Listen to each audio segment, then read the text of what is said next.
Kizito, your host. On Spectrum tonight, tracking the root causes of domestic violence. What is the situation now, 1 year since the Domestic Violence Act came into force? Realizing the costs and dangers related to domestic violence, and after taking into account numerous petitions, the Parliament of Uganda in 2010 enacted the Domestic Violence Act, which was assented to by the President in the record time of just 1 month. This development was welcomed with applause and shouts of joy by civil society organizations, churches, and local Ugandans who believed that the law would help prevent domestic violence and also punish the perpetrators.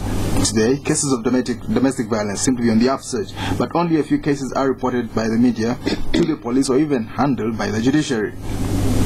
The law provides for measures which many think that when implemented would help in curtailing these high cases. Reports indicate that 39% of women in Uganda have experienced gender-based violence compared to just 11% of the men. The same reports say that such violence is higher among women in rural areas at 61% than those in urban areas, whose percentage stands at 51%. The 2011 police crime report indicates that cases of domestic violence rose from 159 to 181 from the previous year, which is a 14% rise. The report attributes the increase to family wrangles, poverty, and excessive consumption of alcohol. Organizations and individuals campaigning against domestic violence are now resorting to community mobilization to avert the danger, with many fearing that domestic violence could degenerate into high-class homicide. So tonight we ask, what are the factors perpetuating domestic violence in Uganda today? And why are the cases going up, yet a law to deter the acts is in place, plus all the other government institutions that work under the justice law and order sector? Our guests tonight, Mr. Deus, Senior Program Officer at CEDOVIP, that is the Center for Domestic Violence Prevention. You're most welcome, Mr. Chuanka. Thank you, Edmond. Good evening, listeners. We're also joined by Ms. Florence Ajilong, Head of the Child and Protection Unit in the Ugandan Police Force from the Kawempe Division. You're most welcome, Madam Ajilong. Thank you, Edmond. Good evening, listeners. We're also joined by Sergeant Margaret Andiru, second in charge of the Children and Family Protection Unit at the Kawempe Division. You're most welcome, Madam Andiru. Thank you, Mr. Edmond. Deus, could you begin by telling us how widespread domestic violence is in Uganda today? Well, thank you, Edmond. As you've already highlighted in your introduction, domestic violence is a very, very wide problem in our country today. You've already given the percentages, but the listeners must understand that the cases reported are the lowest cases. So domestic violence happens every day, every minute, in our homes, in our families, on the streets, in the taxi parks, in the public, in hotels, and everywhere. And this is important, like you mentioned, that we avert to the process of mobilizing our communities, working with everyone in this country to make sure that we put a hint, we rethink our use of power and look at how we can stop violence against women and domestic violence in general. So it's indeed a very, very big problem in our country. And what is that trend? Is it going up, going down broadly? It's hard to tell, because what happens is, like, because of the different interventions that have been carried on, for example, we can't be sure if violence is really getting low. For example, police might be saying today that there are maybe less cases of physical violence reported, but we know that violence changes face every now and then. For example, if people know that we have a law in place now that is reaching out to them, you might find that they might resort to the other forms of violence. For example, the emotional abuse, the economic violence, sexual violence, which are not quickly seen by individuals or even sometimes not taken as violence itself. And so even reporting cases of violence at police stations, at support centers and referral centers would not really tell us the exact impression of what violence is today, because it could be because of the awareness that has been done in the country and the communities at large, that a few people are coming up to report about violence. Maybe more people are getting to know about their rights, so they come to report. But still, a lot of cases are underreported, Edmond, and they never come to the scene of the media, to service centers, to police, and not anywhere. So it's hard today to tell that we are seeing domestic violence decreasing because of the Domestic Violence Act, because itself is not yet popularized in the communities. Not so many people know about the law, and that's the importance of us coming out to talk about this law. So people know that we have somewhere to hide it today. If the law, if people are aware about the law and they know where to go in case of those problems, because Edmond, as you know, in the past, we've done our best to work around the prevention of domestic violence, but we haven't been very successful because all the other support centers, all the other areas where people go for support are really not being that supportive. So realize that with the law, we really sure that some people have somewhere to find remedy. For example, you realize that when you go to your pastor, probably you will not get the best solution from there. You're a church leader, you know that, Edmond. You go to police, sometimes not what you expect, sometimes the best that you expected. You go to your, many times we've been told to go and consult our clan elders, our clan leaders, and the rest and relatives.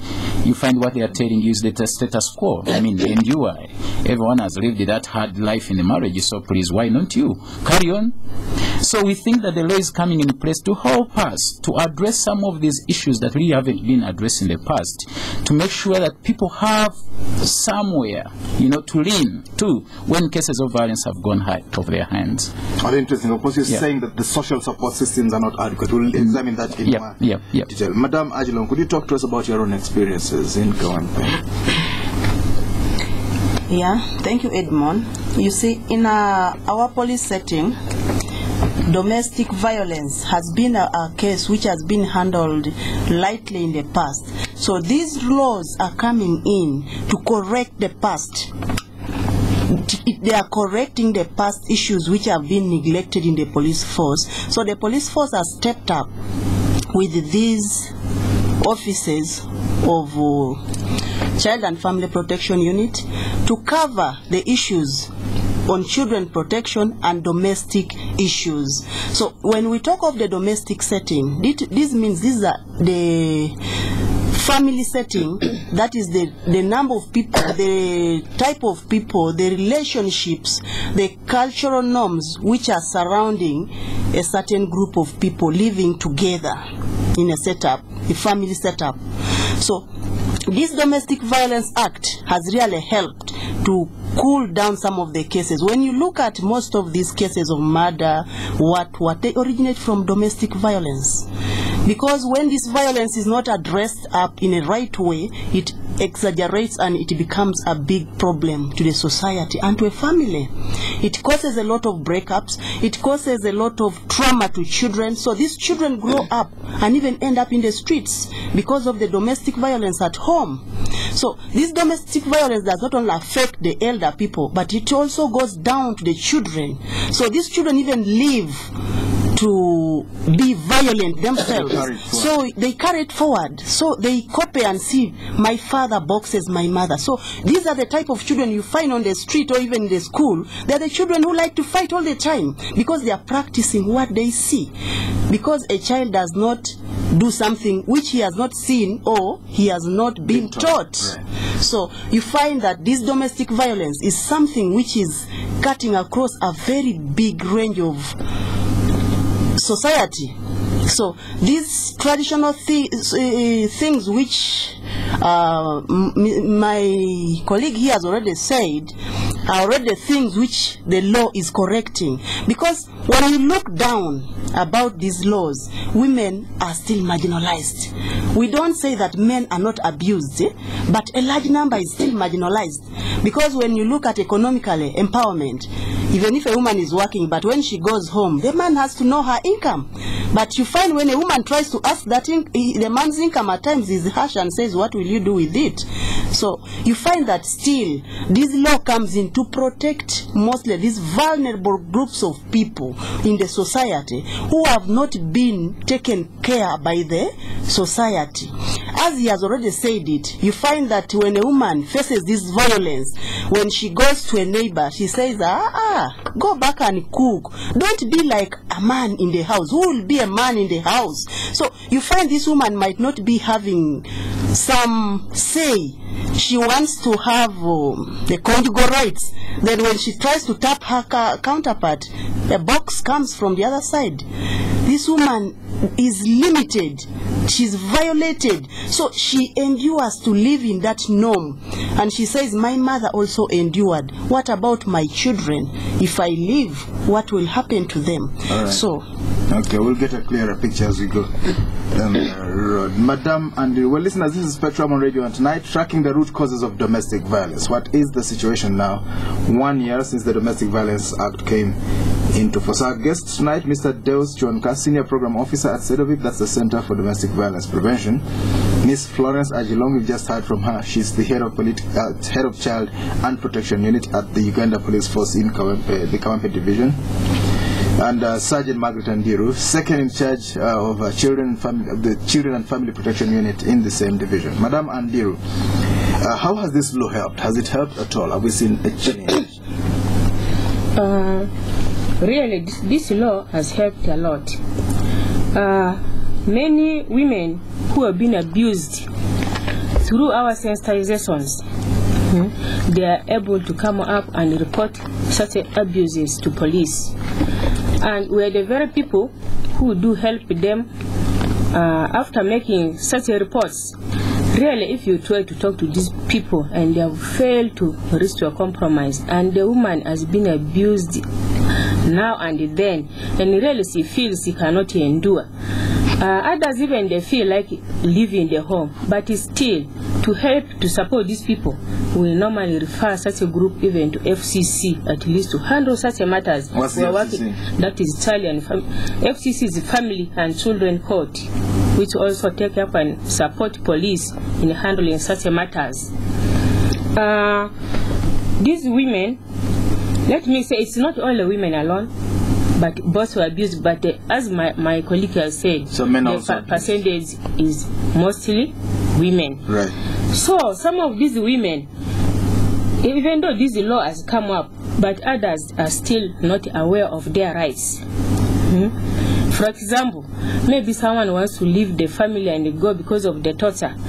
The family members will say, don't go, remain there.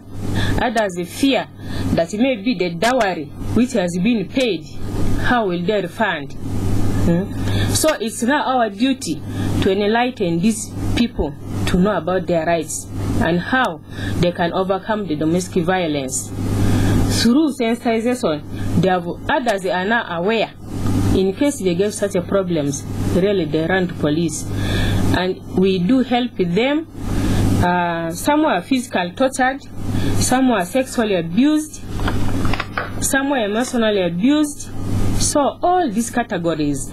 But those ones who have never come and experienced such a problems, they will never come to police. They will think that maybe when I take these matters to police, my husband will be in prison. They seem to say that the husband is the breadwinner. So when the man is out of the home, they feel that maybe they will not survive. Right. Yeah.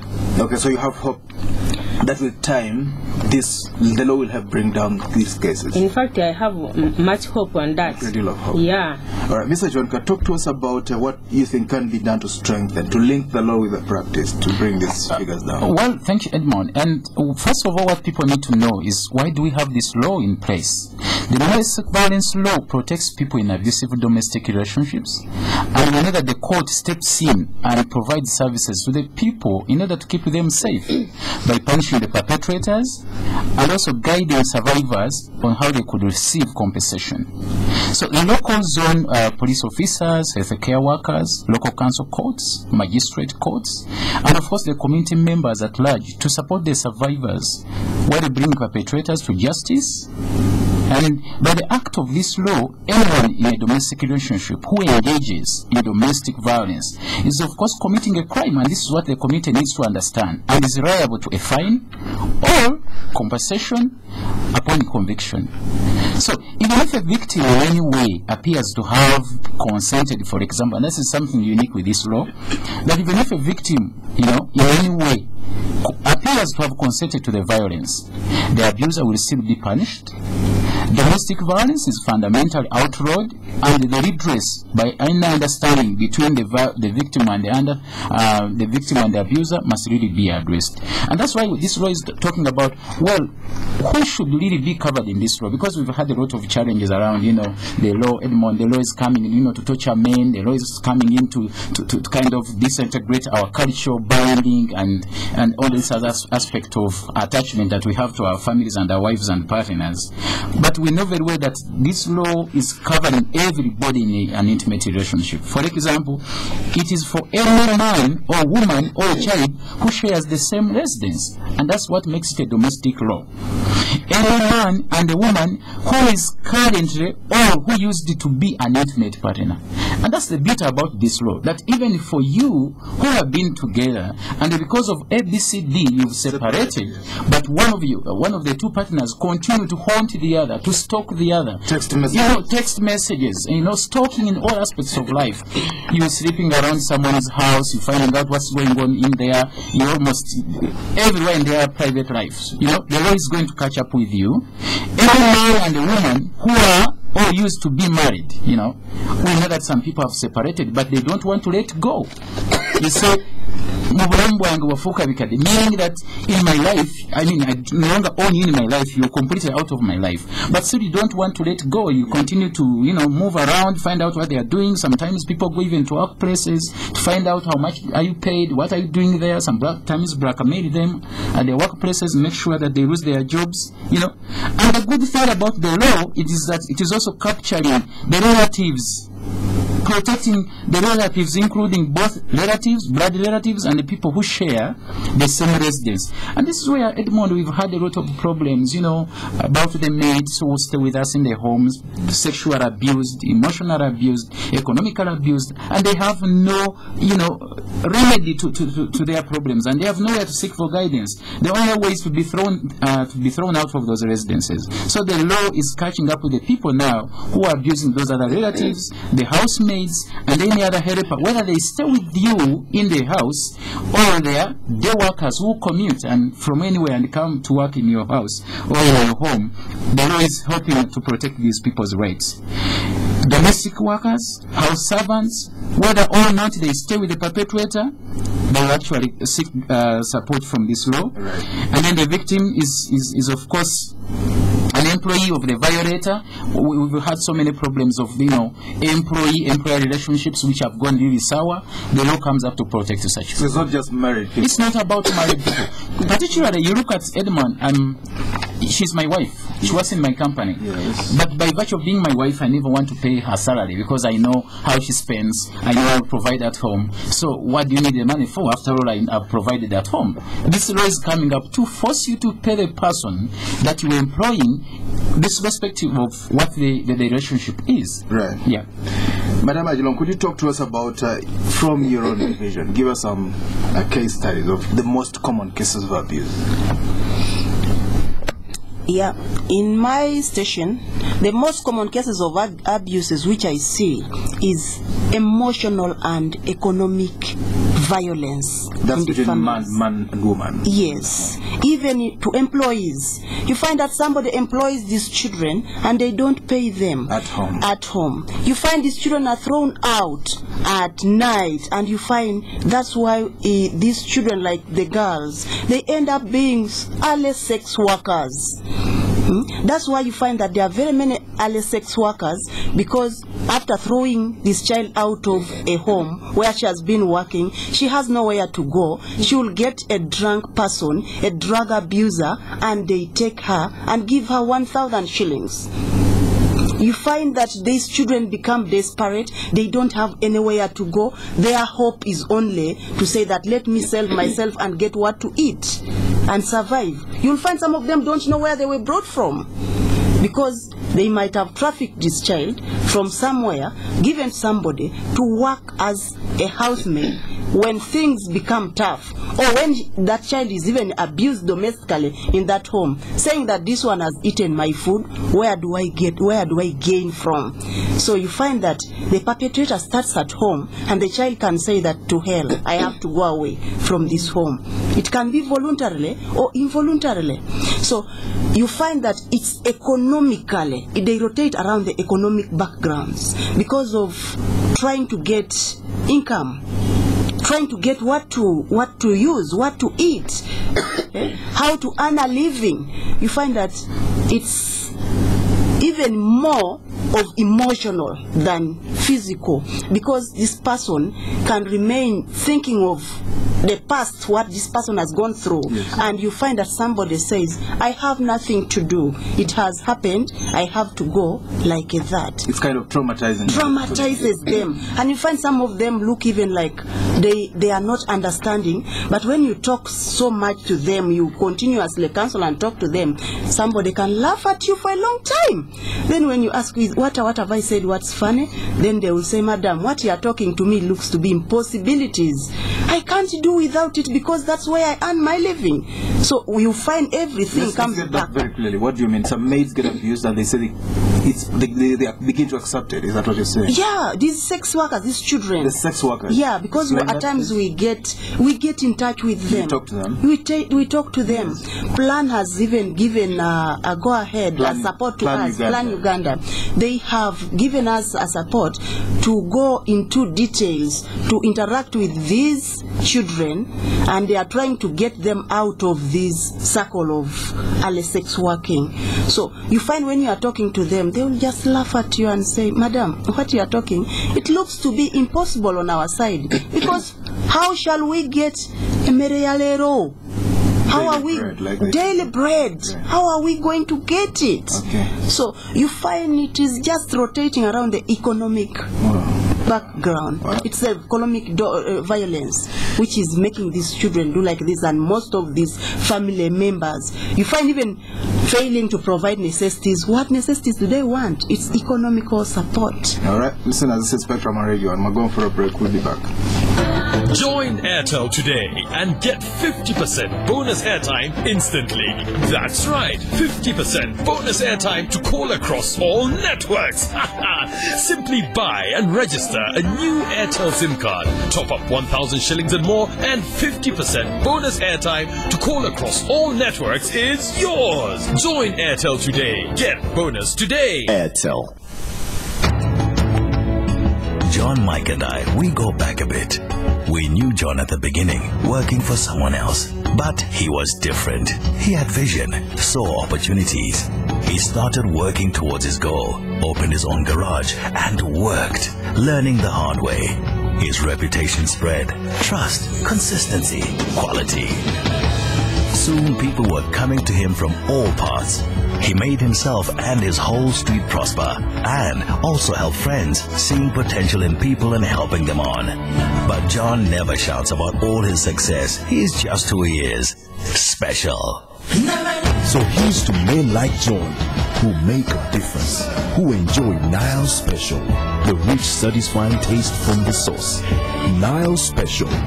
You've earned it. Not for sale to persons under 18. When Junior lost his appetite, his mother tried all methods to get him to eat. She tried scary stories. Eat, Tommy, eat, or the big black elephant will come and eat all your food. She tried magic. Tommy, if you eat your food, I will turn this handkerchief into sweets. Look, bumble, bumble, boom, boom. Then she discovered Apetol multivitamin syrup with lysine. Mommy, I finished all the food. I am number 1. Apetol multivitamin with lysine is helping mothers to turn mealtime frustration to a fun moment. Apetol has a great taste and contains lysine, which quickly improves your child's appetite and supports healthy growth. Apetol, health for life. Spectrum on Radio 1 FM 90. Welcome back to Spectrum tonight. On Spectrum tonight, tracking the root causes of domestic violence. What is the situation now? 1 year since the Domestic Violence Act came into force. Our guest, Mr. Deus, Senior Program Officer at CEDOVIP, as the Center for Domestic Violence Prevention. Miss Florence Ajilong, Head of the Child and Protection Unit at the Uganda Police Force in the Kawempe Division, and Sergeant Margaret Andiru, Second in Charge at the Child and Family Protection Unit in the same division. You will be able to call in and contribute to this discussion. Madam Andiru, what factors broadly contribute to this violence mostly?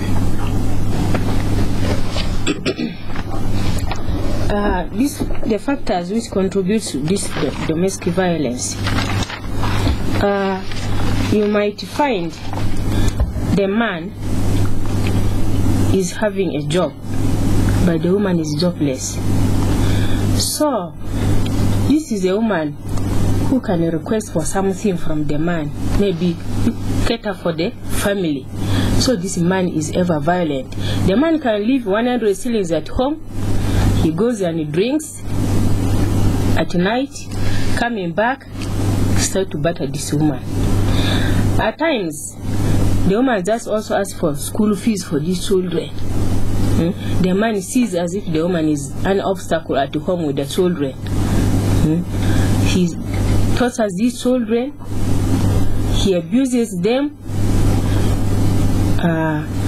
With all those circumstances, now the woman has nothing to do. She has no job, she's jobless. The man is the breadwinner at home. Some of the factors, the man thinks that him being a man at home, this woman has to be driven like someone who is not realized, maybe just a servant. The woman is not realized to be someone who is important at home. She's not esteemed, she's not shown to be of value. Useless. And where does that come from? Is it because they never went to school enough or what? Leave alone not going to school. Even some of the women who are educated, they suffer the same consequence. Domestic violence is not that maybe for illiteracy or rich people. You could be an engineer married to a doctor and one time you slap her. Everything might be there, but domestic violence is really a queer thing which need to be touched all over. You might find someone is well okay. Yes. But you find it's got nothing to do with economic status. It's got nothing to do with education. Nothing to do with that. Whether being educated, whether illiterate, whether poor, whether young, whether an adult. Right. So, with all these factors, really, I can't say that maybe it's the poverty which brings such a problem. No. It's not necessarily poverty. Not even being a drunker. At times, don't some think people drunkenness contributes to that? Sometimes, but we cannot assess that it is because of being drunk. Because someone is sober also abuses. And just to add, Edmond, yes, you realize that as you said, we are tracking what's the root cause of violence, and what she's actually mentioning about the contributing factors it's not poverty, it's not alcohol, it's not unemployment. I mean, it's not all about educational levels, it's not the age gap. The issues are all around, someone feeling that I do have the power as Edmond to discipline my wife, and disciplining that negative use of power in the name of disciplining, it's disciplining another. Yes, and you find people normalizing the element of violence. You hear people say normally, usually, naturally, culturally, religiously. The men are expected to do that. That social acceptance of the violence in our community is the most dangerous part of it, where people feel that men have the power to use their violence, their power negatively, to control the women and younger girls. And that's the most big problem that we have. So all these other contributing factors, of course, where people will hide in the name of alcohol. I think he was drunk. I think he took drugs. I think it's because he's poor these days. I think, he's no longer goes to church. Those are excuses. But people know that they only do this because they feel they are entitled to do it to their partners. For example, Edmond, if your supervisor here was a female supervisor, you've got a misunderstanding. Would you really come up and slap him? To be difficult. I mean, you wouldn't. But you wait until you go home where you think you are entitled to do that. Yeah, exactly. And so many things are happening. For example, you find out what the violence in the parks, the violence in the public places are all happening to women because men are accepted to do so. It doesn't make a news when you hear that a man has married another wife. Even when the religion does not accept, even when the law does not accept, you say, what would the man do? I think the woman misbehaved. I think he didn't have a good woman at home. So that is expected. And that's the social acceptance of the violence. Unless we break that, violence will actually continue. That's why we are saying we need the law in place, but also the prevention going on with the communities, so that we try to achieve the two at once. Yeah. And it says got nothing to do with education. Not at all. We've had engineers here being battered seriously. Seriously. Even with ammunitions outside the house being protected, and the violence is happening in the house, and whatever the guards are saying, that's an engineer. Yeah, the engineer is disciplining the wife. As long as it's not an intruder, that's nothing to do about it. And you say only one slap. Just a slap. It was only one slap. And one slap is too much already. Yeah. Where is this most widespread? Is it in the towns, in the villages, in the north, in the south, central, east, west? Edmond, everywhere. Everywhere you go. I've actually had some people trying to characterize some regions with higher violence in Uganda. I know violence happens everywhere in our culture, everywhere in our community, everywhere in our region. The nature of reporting is what makes the difference. You find that, for example, in Kampala, people have to run to Kawempe. It's quick for them to go there. In a village in Shinyerere, in Kalungu, it might be difficult for people to reach out to Kalungu Police Post, which is really very, very far away from them. They even know that police has a unit which will support them, who has told them anyway. So, violence everywhere. No region, no education, no religion, and no culture. Some people say, oh no, violence is too much among. Those are excuses. We all have the violence, and this is a struggle. We have to do whatever we can. Everyone has the power within themselves to take a small action, either to support the law, or to respect your partner, or to respect the girls and women, or to report cases of violence to police, or even get involved in activities within your community that really are geared towards the prevention of violence. Even working with the police officers, for example, we know that they are really handling some cases of violence, and handling them very well, because now they have a law that actually, supports their work. Before, we used to have excuses of, now which law can I use really to accuse this suspect? But yes, we have the domestic violence law, which really supports a lot of their work. And so we know that each one of us can start by respecting yourself. And therefore, you need to respect others. Your partner is an adult, is just a partner and not a servant in your home. Yes. Respect the girl children. And she's not a dishwasher. He's not a dishwasher. In any case, if he's doing that, it should be for partnership, and it should be for complementary roles of each other, not as servants. Helpmate. Right. So the idea of thinking women, and the whole concept of stereotyping around the women, women can't do this. Men are seen at doing this. And this is the way we've denied our sisters, our daughters, our mothers, opportunities of developing, opportunities of earning an income, opportunities of doing certain courses at the universities, in the colleges and everywhere, opportunities of doing similar jobs like you do here, Edmond. That's a job for men. I cannot do it. Police is for men, and so you need to be a policeman. There are two policewomen. Yes. But you still find the books here still printing policeman, not police officer. Right. Our curriculum books in the schools, they are still talking about policeman. So unless we change those attitudes really that are geared towards demeaning the status of women, controlling the young girls and women, I think that's the only way we shall really struggle to prevent this problem of domestic violence. And of course, women can rise to the top. They can, because I was looking at one situation. Yes. There's a woman who came to town and hotels were built, and I've seen men who have come. The Pope was here. We didn't see that many hotels built. They swept the streets. And the President of the US was here. They didn't do. But when one woman was coming, they built brand new hotels from scratch. And even when that has happened, Edmond, people don't want to believe that there are women who are really handling their positions and doing them very, very well. People still think women can't. Even when you saw people wearing their toys here because a woman was coming here. Not even any other person that has visited Uganda. Right. Take a look example here in Kampala. We have a lady that has put people on the toys. Don't we know? Yes. Filling potholes. We have a woman that has really forced things happening in Kampala. Another one collects taxes. Many women we've seen it here. Yes. And we have the female speaker. What's happening in Parliament. I hear people have reported about the female speaker as one of the best speakers we've had in this country. Right. So it is not the issue that women can't. It's gender. It's only about denying them or giving them opportunities. And that's why we are talking about equal opportunities, not equality that men are becoming women, or men are becoming, or women are becoming men. Equal opportunities. Right. That equity in terms of access to opportunities. All right. Well, of course, there's another speaker in the East African community who's a woman, Madam Ajilong. Well, let's not lose this point. The parent-child. So even men should respect their children, Madam Ajilong. Yes. The men should not discriminate against their children, the female girl, the girl child. Yes. Is that violence as well? Would you like to talk to us about that a little bit?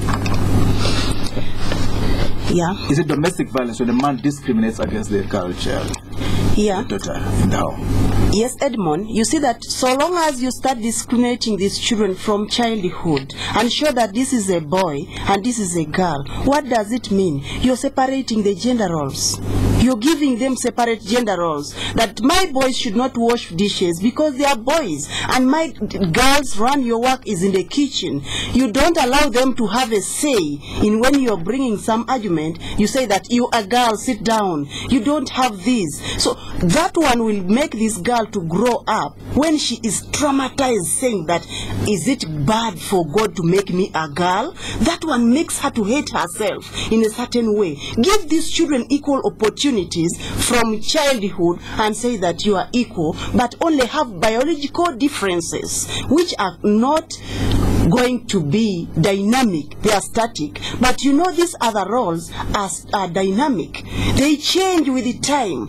So I believe when you really tell your children that all of them are equal and all of them can perform some roles equally, and advise them, tell my daughter, you are an engineer, you are an electrician. Then she says, Mom, can I climb, or Dad, can I climb a pole? You say yes.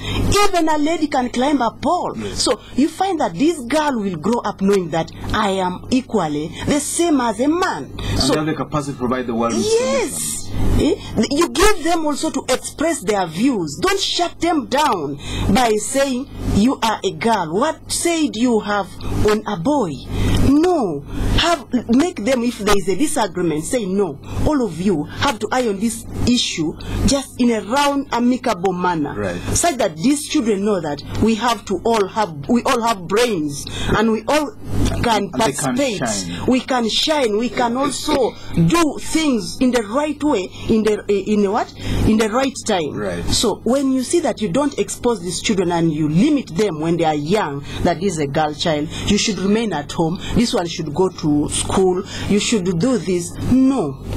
Wow. Well, of course, attitudes, like you said, need to be worked on. I remember a former president of a regional country talking about a white woman from a donor country and said, even so and so, a mere woman. That was the head of state. Right. Madam Andiru, talk to us before we hear from the listeners about why women go back home when they've been battered. Explain that to us a little bit, and how do they manage to go through it? These women who are battered from home, it's really difficult to understand. Maybe what I can say, these women, they have those challenges of what? Being battered by their husbands. Maybe they are from a workplace, going back. The man thinks that the woman has been with another man because he has delayed to come at home. The man expects the woman to be at home. When he comes at home, he expects the woman to be found there at home. So those are some of the causes how these women are battered. Right. But still,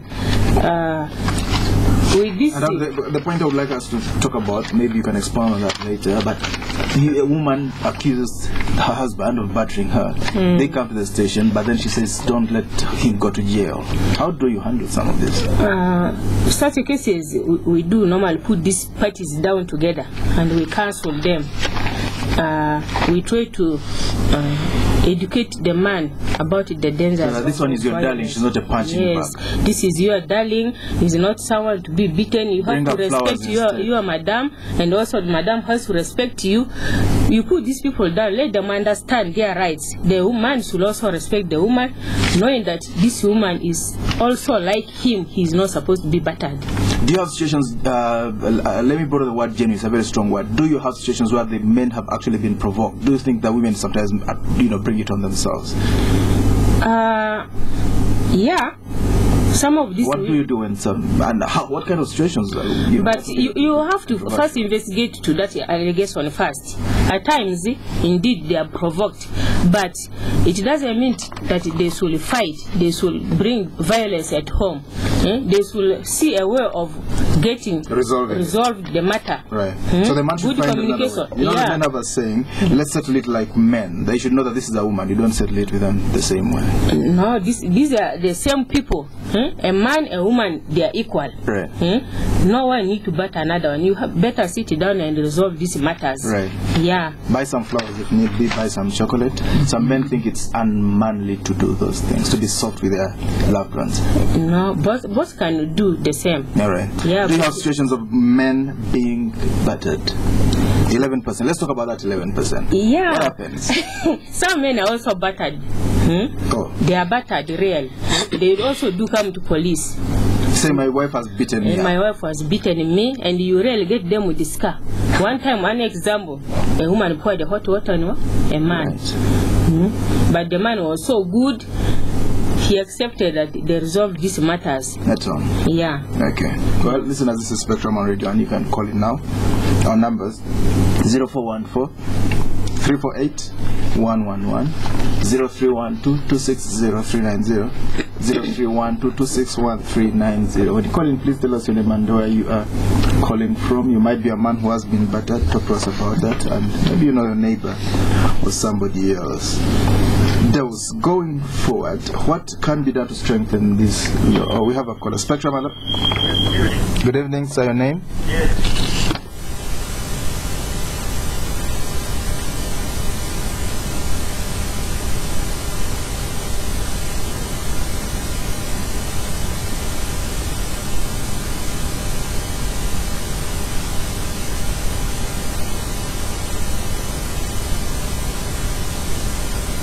Okay.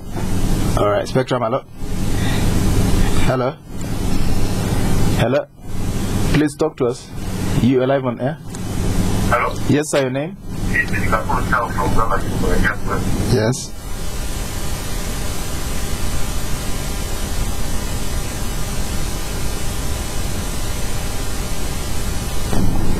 Spectrum, hello.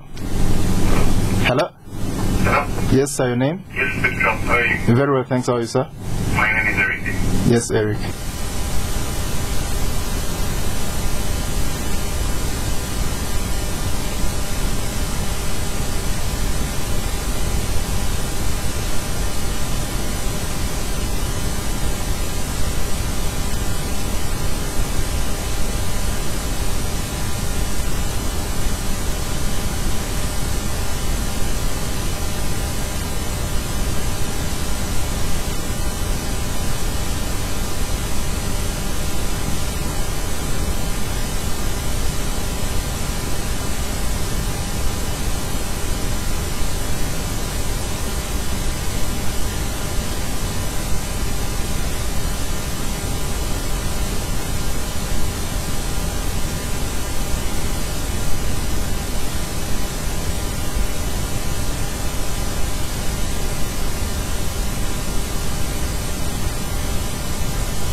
All right, let's get back to the studio. What's your response? How should a man punish his wife who has erred? That I'm paraphrasing it. Give us your view. This issue of punishing a woman, it depends on what punishment, but you are not supposed to punish a woman. You better sit down and discuss the matters. Maybe if you alone, you cannot finish this issue alone. You call the LCs, maybe family members. You sit on a round table and discuss. You are aware that maybe punishing a woman is already an offense. You might box the woman, you might kick the woman. So, if such a woman comes to police, really, law will take its course, we shall charge you accordingly. The man won't be able to say I was punished. So that the word punish should not even arise. Talk to us about that. Because the punishment he has not informed us. We don't know that punishment. Does the man have the right to punish his wife? No, there is no right to punish anyone. Because we are equal in marriage. Unless he comes to court and it is proved that the person is guilty, and they broke will be punished from court, sentenced, convicted, maybe in Luzira. That's the punishment. But this system of confining a woman in the house, you box, you remove the teeth, you break the ribs, it's not a way of punishing. You rather sit and communicate and discuss the matters with the family members. So it does not matter how angry the man, he might come home with a kilo of liver and the woman burns it, you see. The man can't enjoy No, it. liver is not a solution at home. The woman has time to eat all those things, but how do you eat liver? My wife is a bad cook tonight. What has happened today? He says, let me punish her. With the cooking, I don't think that is really a serious matter you punish. Even himself, suppose he's to cook, he can make a mistake. Maybe he has gone to fetch water, the food is just burnt. No one can even pretend to burn a liver. You know, liver is a sweet sauce, really. Madam Ajilong, talk to us about your own responses to this call. Yeah, I'm responding to the last caller who said that the models formed against boys and girls are the only ones being talked about. You know, I'm responding to him, telling him that these things are not only, this domestic violence act is not only protecting women or girls, but this is a vulnerable group of people whom this law is protecting. Why do I say that women are still vulnerable?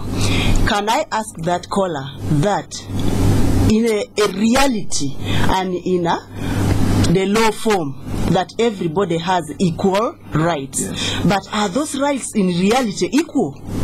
Can I ask him that in his family, in his real family, who initiates sex? In reality, who initiates sex? Common? It is a man who initiates sex. Because when it is in the context of human rights, they say everybody has the equal right. But the woman has a short hand.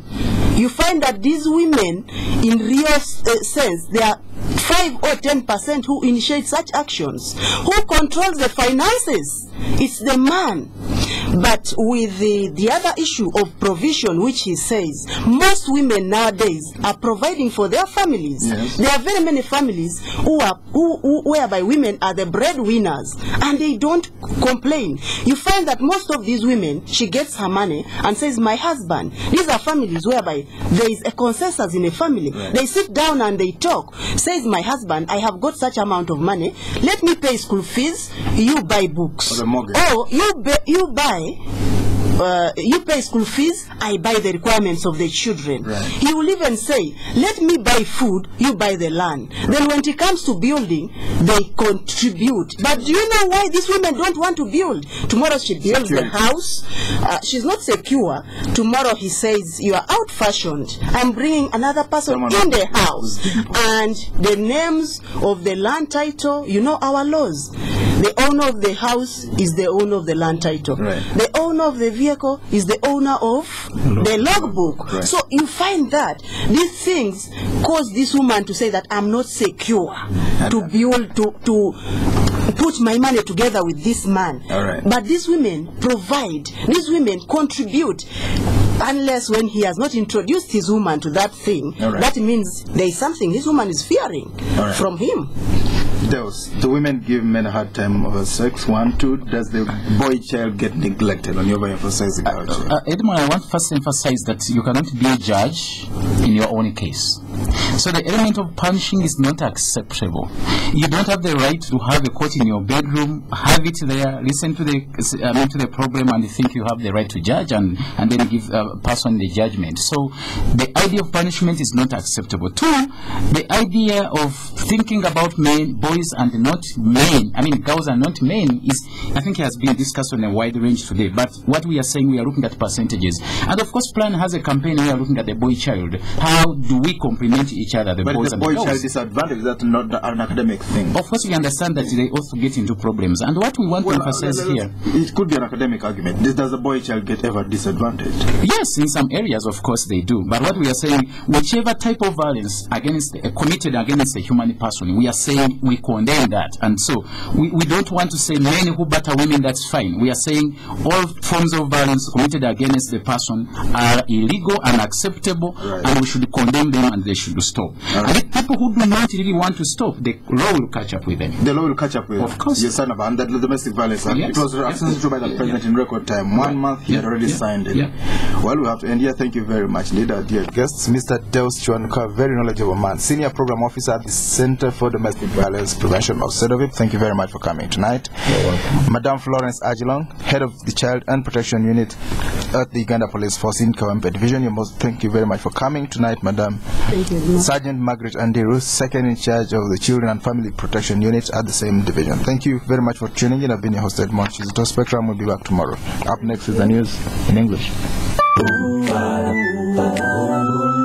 You are in a place of convenience, trying to ease yourself, and you